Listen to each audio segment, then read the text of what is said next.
It's such a mystery. Mind keeps asking questions, and what seems over time, the questions become more refined and intelligent until there are no more questions. Yeah, I think I see what you mean. But there certainly isn't any goal about not having questions. Like when children ask questions all the time, young children, there's no goal for them to stop asking questions, right? We all have questions. Like there's nothing wrong with asking questions. It's out of interest. If we're curious about something, we're going to ask questions. If we want to learn a skill, unless we're super arrogant because we think we know everything, we're going to ask questions. And even if we already know a lot about a subject, or someone we would maybe commonly refer to as an expert on a certain subject, any subject, what will distinguish them, and actually, even if we call people geniuses, what actually distinguishes them from others is the ability to be receptive, to truly listen. So there's always the receptivity is like questioning a question. It's not really a question attitude, but it does receive. It's not like there's some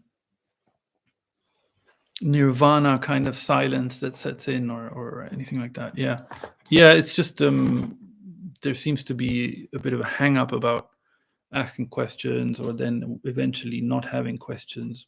What's wrong with questions? It makes for conversation.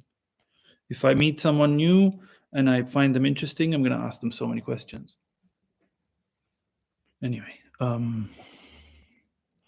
are you familiar with Osho? If yes, what do you think of him? I don't know. I don't have an opinion about him. Yes, I'm familiar with him. He's amazing. He said some funny ass stuff. Yeah.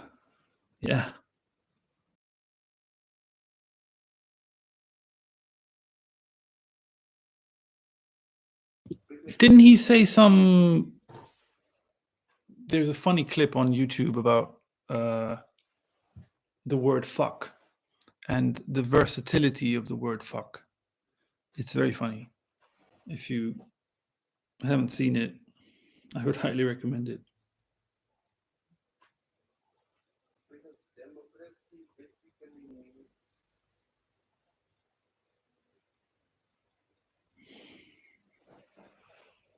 There's all kinds of clips. If you see or listen to him, there's a lot of, it's I like him. He was much vilified, but and people created so much drama around him, but that really isn't him. So there's no question that the man was sincere and free, and there can't be any question about that.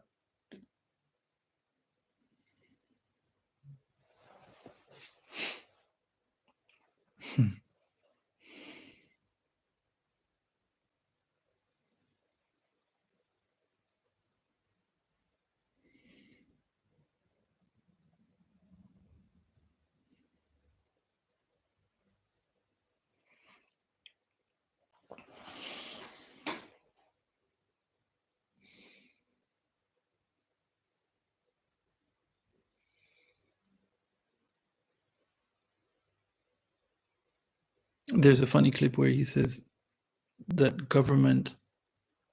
democracy is supposed to be for the people, by the people, of the people, something like this. And then there's a pause, and then he says, but the people are retarded. Which obviously in today's woke climate isn't politically correct to say, but if you understand what he actually meant by it, he's referring to the claiming to how prideful humans are,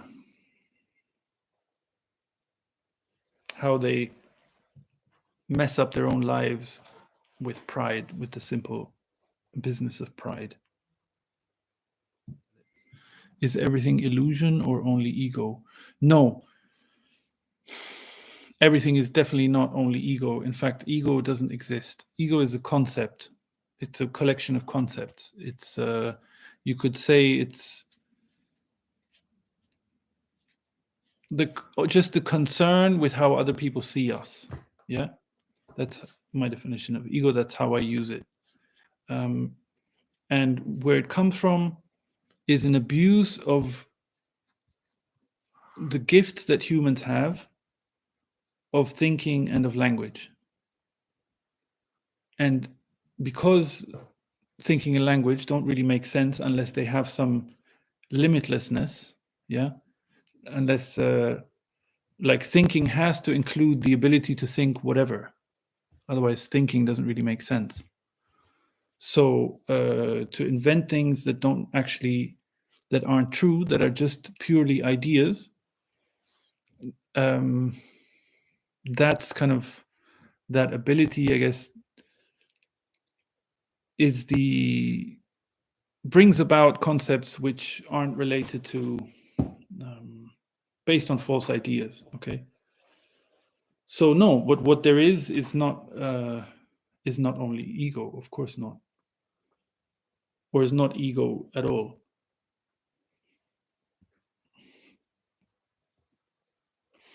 But it is true that what the world of forms is energy taking form, taking shape, let's say, showing itself in shapes.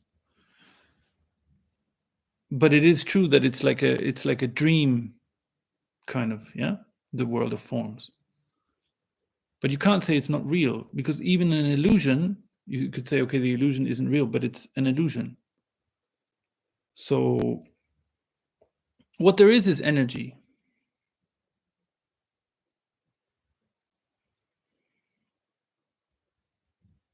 But when I say what there is, it's not just the world of forms. Yeah, it's everything.